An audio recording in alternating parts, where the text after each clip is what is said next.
ที่ซื้อมาแล้วรู้สึกเสียดายไหมมีเยอะมากเยอะมากวีละแบบ1,000-2,000มึงเอาไหมมึงเอาไหมมึงซื้อกูซื้อมึงทุบกูทุบอะไรอย่างงี้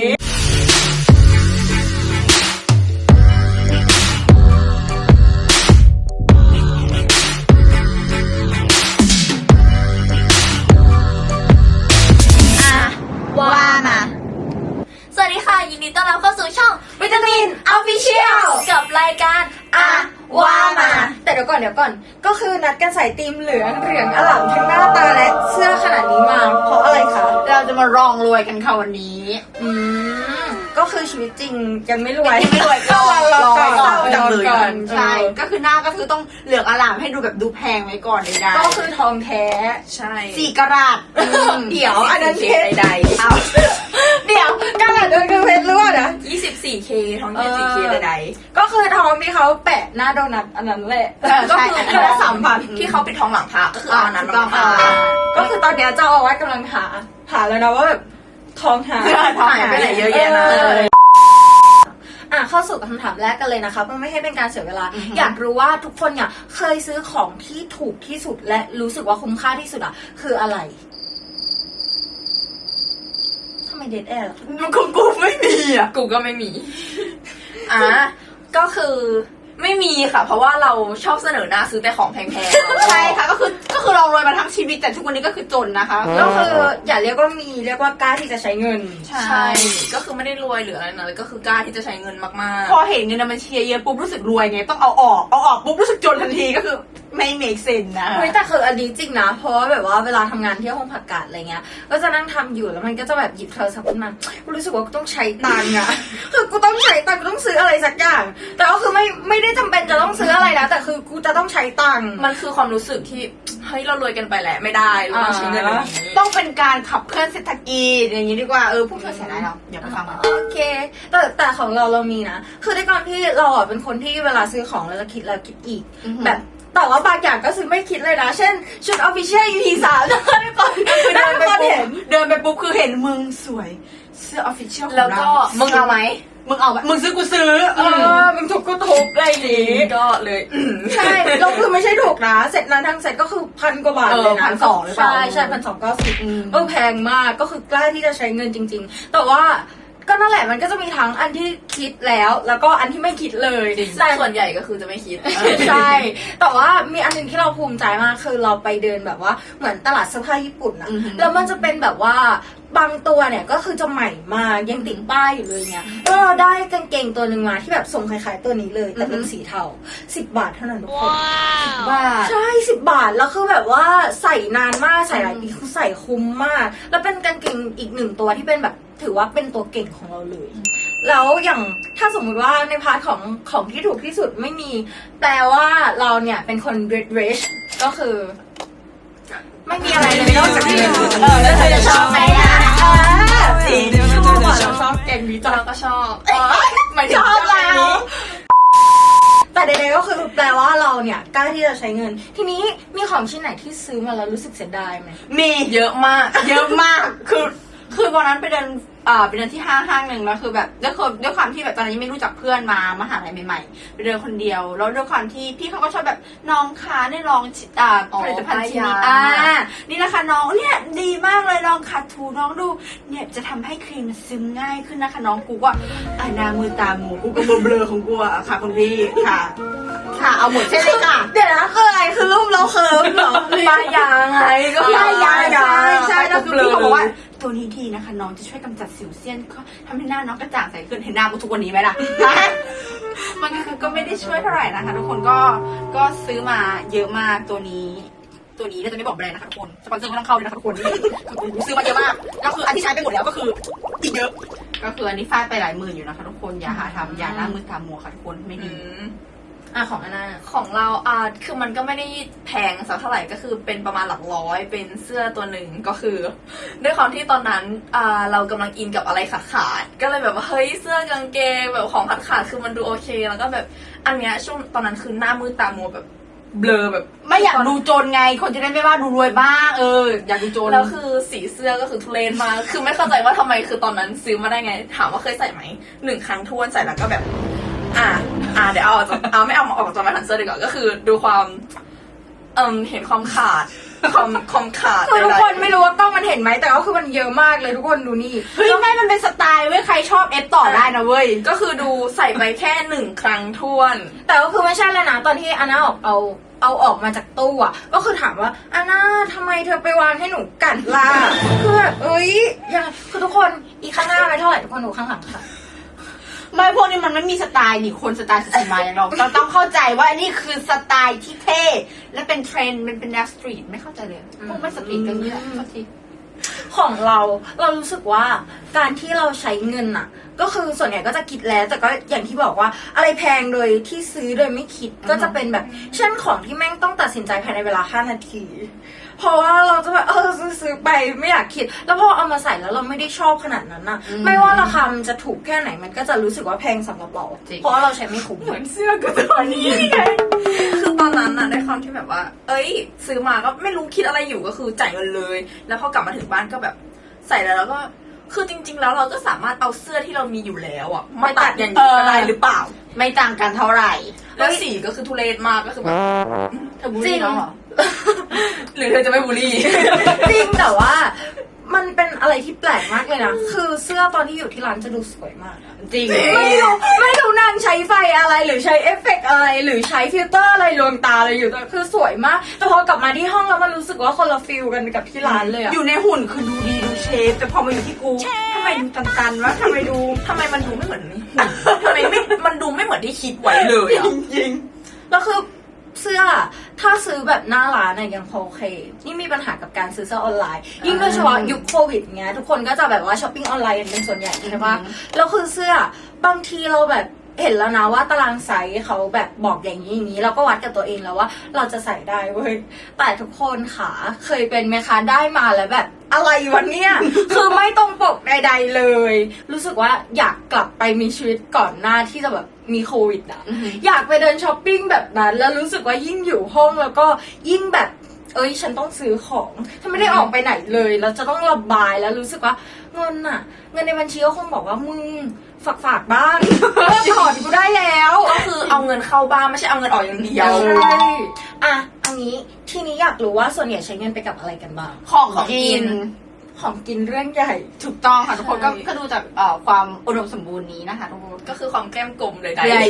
แต่ดีนะนี่เป็นผู้หญิงที่อย่างที่บอกไปใน EP 4นะคะคือเราเป็นคนที่ไม่ได้โฟกัสเรื่องของกินไม่ได้คิดว่าแบบว่าเฮ้ยของกินจะเป็นแบบเมนหลักของค่าใช้จ่ายแต่พอมาอยู่มหาลัยอ่ะเรารู้สึกจริงๆว่าของกินมันแบบเป็นเรื่องที่แบบเรื่องใหญ่มากๆ สำคัญมากค่ะทุกคน แล้วยิ่งอยู่กับนางพวกนี้ก็คือช้อปปิ้งของกินกันทุกวีคอะไรเงี้ยวีคแล้วแบบ1,000-2,000แล้ว มันจะเป็นหรือเปล่า ใช่ คือเราก็ต้องกินไหมคือแบบพ่อแม่นี่สอนว่าเฮ้ยเงินน่ะเสียไปกับอะไรก็เสียไปเถอะโดยเฉพาะกับของกินคืออย่าอดอย่าอดถูกก็คือเหลือดีกว่าขาดสั่งมาเราต้องอิ่มท้องไว้ก่อน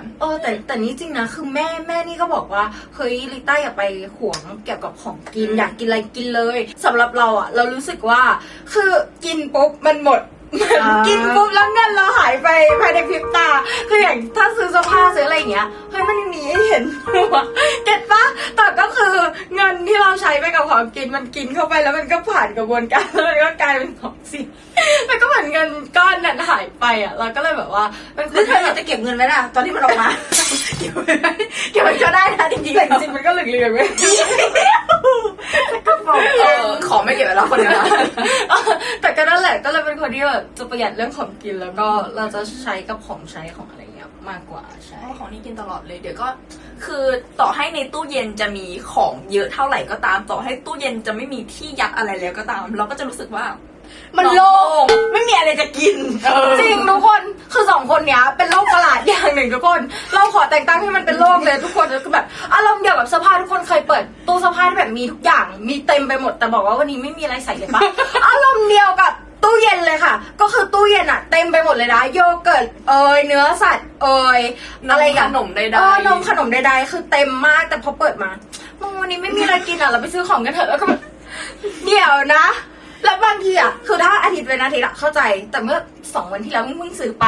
ก็คือถ้าเนื้อสัตว์บนตู้หมดแปลว่าทุกอย่างในตู้อะก็คือไม่มีอะไรกินแล้ว ไม่คือเข้าใจไหมถ้ามันหมดอ่ะเราก็จะไม่มีอะไรกินคืนเพราะฉะนั้นเราต้องตุนไว้ก่อนคือพอเราหิวปุ๊บเราจะได้แบบเฮ้ย กินได้เลย กินได้เลย ลิต้าไม่เข้าใจไงในพอยในลิต้าชอบแบบเฮ้ยมันยังไม่หมดนะต้องกินให้เกลี้ยงมัน ไม่ถ้าเหลือ2 กล่องสุดท้ายคือหมดแล้ว ถูกต้อง ใช่คือเราเป็นคนที่แบบว่าซื้อมาล็อตหนึ่งต้องกินให้หมดก่อนถึงจะไปซื้อใหม่เว้ยแต่คือห้องผักกาดกับห้องอาน่าเหมือนเซเว่นอะทุกคน เหมือนเซเว่นจริงๆเปิดมาแล้วโอ้โหอุดมสมบูรณ์มากตอนที่รู้จักกันใหม่ๆก็คือแบบ ตู้เย็นคือเต็มไปด้วยแบบ จริง นมขนมได้ ก็คือฉันทุกคนเคยเห็นฉันในซูเปอร์มาร์เก็ตไหมก็คืออันนั้นนะคะบิวอินเข้าสู่ห้องผักกาดส่วนห้องอาน่าก็คือล่าสุดเห็นอะไรนะกระป๋องน้ำอัดลมน้ำกระป๋องอะไรนะเครื่องดื่ม Energy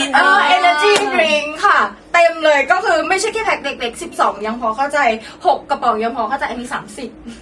ก็คือซื้อมาทำไมวะกินอะไรคนละ อันนี้คือไม่ได้ การ ซื้อ อะไรขนาด เอง นั้น คือตอนนั้นอะเคยเห็นไอ้โปรดักต์เนี้ยในเซเว่นแล้วก็แบบไม่เคยลองกินแล้วก็แบบเฮ้ยมันดูน่าอร่อยจังก็เลยโทรบอกพ่อแบบอยากลองชิม สิ่งที่พ่อทำคือซื้อมาให้1 ลังนี่แบบ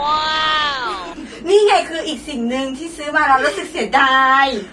อีนี่แหละ แต่ปัญหาคือไม่ได้ซื้อเองไงอันนี้พ่อซื้อแล้วถามว่ากินไหมจิบไปคำแรกคือ น่าเหี้ยมากเลยอะ อ่ะสมมติว่าเครื่องดื่มแบรนด์นั้นเนี่ยเป็นสปอนเซอร์ในคลิปนี้อ่ะจิบไปแล้วจะทำท่าแบบเฮ้ยอร่อยจังเลยบราโวไม่เคยเห็นรสชาติดีมาก่อนในชีวิตโอ้ my god ทีนี้แต่ละคนก็คือตอนนี้ยังขอเงินจากคุณพ่อคุณแม่อยู่ อยากรู้ว่าแบบสมมุติว่าเวลาแบบว่าบัตเจ็ตเราใกล้จะหมดแล้ว ทำยังไงมีวิธีมีเคล็ดลับอะไรไหมแบบแนะนำผู้ชม คนหญิงเราจะต้องทำแบบคือปกติไม่ค่อยโทรหาแม่คือโทรหาแม่แบบวันเป็นวันแต่คือไม่ได้คุยสารเพเทเมาอะไรเยอะมากใช่ไหมแต่วันไหนที่จะต้องการตังค์จะมีความน่ารักผิดปกติแล้วก็จะแบบ คนหญิงทำอะไรอยู่แล้วบอกวันนี้ไปซื้อของอยู่ท็อปมาแล้วหมดเงินเยอะมากเลยแม่จะบอก หมดไปเท่าไหร่ล่ะ ก็ไม่เท่าไหร่เองแล้วบอกว่าเดี๋ยวจะออนให้ล่ะก็เป็นไงแต่ก็ทำตัวน่ารักนะคะทุกคนต้องทำตัวน่ารักต้องทำตัวเป็นเด็กดี เราเวลาตอนที่แม่ไม่ขอเงินแม่คุยไง คนหญิงหนูวันนี้หนูเบื่อมากเลยคือไม่มีอะไรทำเลย อยากจะใช้ตังค์อะไม่มีอะไรให้ใช้ตังค์แม่ก็จะบอกใช้ทำไมตังค์รวยหรือไงใช่แต่นี่คือมันจะมีความเกรี้ยวกราดขึ้นถ้าเมื่อไหร่ที่ไม่ได้ขอตังค์แต่เมื่อไหร่จะขอตังค์จะมีความแบบน้ำเสียงอ่อนนุ่มแบบ คือแม่ก็จะรู้แล้วคือถ้าที่เป็นแม่ถ้าแบบคุณหญิงกูกดวางเลยว่าเลยรู้เลยว่าวันนี้มีเลิกต้องเสียตังค์แน่นอ เมื่อน ไหร่ที่แบบคุณหญิงแบบน้อยๆคุณหญิงแบบงองูเยอะๆจะเริ่มแล้วแต่ถ้าแบบวันไหนแบบคุณหญิงแบบถ้าเมื่อไหร่ที่เสียงดังรู้เรื่องเลย เนี่ยเดี๋ยวยังไงอ่ะคุณแม่ประกาศต้องมาดูคลิปนี้อยู่แล้วเพราะฉะนั้นคุณแม่ค่ะเมื่อไหร่ที่ประกาศส่งเสียงอ่อนก็คือ ให้กดว่าสาเลยนะคะ และเดือนนั้นนะคะ คุณแม่จะประหยัดไปได้เยอะมากสำหรับอะไรล่ะ ของเรา ใจร้ายใจร้าย ของเราเอาจริงนะเวลาเราขอเงินแม่เพิ่มอะรู้สึกผิดมากเลยคือปกติแทบจะไม่ขอเงินพ่อแม่เพิ่มเลย สมมติแม่ให้มาอาทิตย์หนึ่งเท่านี้เราก็จะแบบคิดแล้วทำยังไงถึงจะใช้ชีวิตอยู่ภายในเงินเท่านี้ ก็คือมีการ manage ใช่เพราะบางอาทิตย์มันก็จะแบบไม่ได้ใช้เยอะเท่าไหร่ มีครั้งหนึ่งแบบใช้เงิน80 บาทแบบวันหนึ่งแค่วันเดียวแล้วแม่ก็แบบอย่าอดข้าวนะแต่แม่หารู้ไหมว่าความจริงแล้วคือไม่ได้อดข้าวก็คือทุกอย่างอยู่ในตู้เย็นหมดแล้วไงก็เลยแบบไม่ได้ขอเพิ่ม อันนี้จำด้วยก่อนที่เราทำงานเองใช่ไหมมันจะมีวิธีเซฟเงิน คือถ้าช่วงไหนที่รู้สึกว่าเฮ้ยเงินเราน้อยมากอย่างผักกาดเห็นก็คือจะซื้อไข่แผงหนึ่งแล้วก็ซื้อข้าวแล้วก็จะอยู่แค่แบบเมนูข้าวไข่ข้าวไข่ข้าวไข่ไข่ข้าวอะไรเงี้ยข้าวไข่ต้มไข่เจียวไข่ ทอด ตุ๋นไข่อะไรก็ตาม เพราะเรารู้สึกว่าแบบพอกินมาม่าอย่างเงี้ยแม่ก็จะเป็นห่วงไงกินมาม่าไปหมดเป็นห่วงนู่นนี่นั่นอะไรเงี้ยแล้วเราอ่ะแฮปปี้กับการกินไข่อยู่แล้วเราก็เลยแบบโอเคแต่ทุกครั้งที่แม่แบบว่ากินข้าวหรือยังลูกอันนี้ก็จะบอกว่ากินแล้วกินกับอะไรแล้วพอตอบไข่ต้มไข่เจียวไข่ต้มไข่เจียวบ่อยๆอะแม่แบบแม่สงสาร เรากลายเป็นแบบทุกวันนี้พี่ผู้ใช้ชีวิตนี่มันน่าสงสารขนาดนั้นเลยเหรอเพราะเราอุตส่าห์แบบภูมิใจกับการแบบว่าประหยัดตังค์ประหยัดเงินของเรา แม่กลัวเราขาดสารอาหารไงไม่อยากให้เราเฮลตี้ไง ทำไมแต่ถ้ามาบ้านนี่คือแบบกินแต่จังฟู้ดนะ ก็คือพ่อแม่สนับสนุนในการ บ้านเรากินแต่ผักวันนั้นส่งไปให้แม่ดูมีแต่เนื้อแม่บอกมีผักบ้างสิลูกคือแบบ คือมันจะใส่อยู่แต่คือวันนี้ไม่มีผักไง คุณแม่คะจะบอกเลยว่า บางอย่างเนี่ยมันเป็นนิสัยแปลกของผักกาดจริง ๆ คืออย่างวันนั้นทำอะไรสักอย่างหนึ่งแล้วคือปกติเขาไม่ใส่หัวหอมกัน ไม่ใส่หอมใหญ่กันผักกาดแบบใส่หอมใหญ่สิลิต้ามันจะได้ดูแบบรู้สึกผิดน้อยลง มันจะได้แบบอย่างน้อยก็มีผักบ้างแต่คือที่แบบอย่างว่าคือมันใส่ผัก มันใส่ได้จริงๆหรอกับเมนูนี้อะไรเงี้ยมันแบบมันอร่อยนะหัวหอมใหญ่ใช่ไหมทุกคนเมนค่ะ ถ้าใครชอบหัวหอมใหญ่พวกนี้ไม่กินผักอย่าไปกินหอมใหญ่ชอบกิน เลใช่เลยวันนั้นเห็นกินข้าวยำไก่แซ่บเขียวผักให้กูกินอยู่เลย อันนั้นหอมที่มันเป็นสีแดงหอมหัวใหญ่ที่มันเป็นสีใสๆที่มันใส่กับสปาเกตตี้อันนั้นกิน อันนั้นหอมแดง แต่หอมอะไรก็ช่างมันหอมงั้นแหละ ก็คืออย่างที่ลิต้าบอกไปกับเรื่องของกินอะไรเงี้ยเราก็ใช้เงินไปเถอะเพราะว่ายังไงมันก็เป็นความสุขของเราอย่างพวกเสื้อผ้าอะไรเงี้ยอย่างที่บอกก็คือถ้ามันไม่เดือดร้อนใครก็ซื้อไปเพราะว่าแต่ละคนก็แบบมีความชอบที่ไม่เหมือนกัน แล้วถ้าตู้เสื้อผ้าเต็มแล้วก็คืออยากจะซื้ออีกก็คือแก้ปัญหาในการที่ ซื้อตู้ ตู้เสื้อผ้าใหม่นะคะ แล้วถ้าสมมติว่าของกิน กินเต็ม เยอะ ตู้เย็นเหรอ อะไรอย่างนี้ล่ะ ก็ซื้อตู้เย็นใหม่กินอะไรเยอะโอเค ไม่มีที่ไว้เราไม่ต้องกินนะเราซื้อตู้เย็นใหม่ ถูกต้องค่ะคนเราก็มีตู้เย็นตุนเอาไว้ก่อน หรือไม่ก็ซื้อบ้านไปเลยสำหรับเก็บของ ใช่ซื้อคอนโดอีกสักห้องหนึ่งดูดี โอเคค่ะสำหรับคลิปนี้ก็จบกันไปก่อนนะคะ คลิปนี้ก็รู้สึกว่าสมองน่าจะไปกันแล้วอะค่ะอย่าลืมนะคะ กดไลค์ กดแชร์ กด subscribe กันด้วยนะคะสำหรับ EP หน้าจะเป็นอะไรอย่าลืมติดตามกันนะคะ วันนี้ไปก่อนแล้ว บ๊ายบาย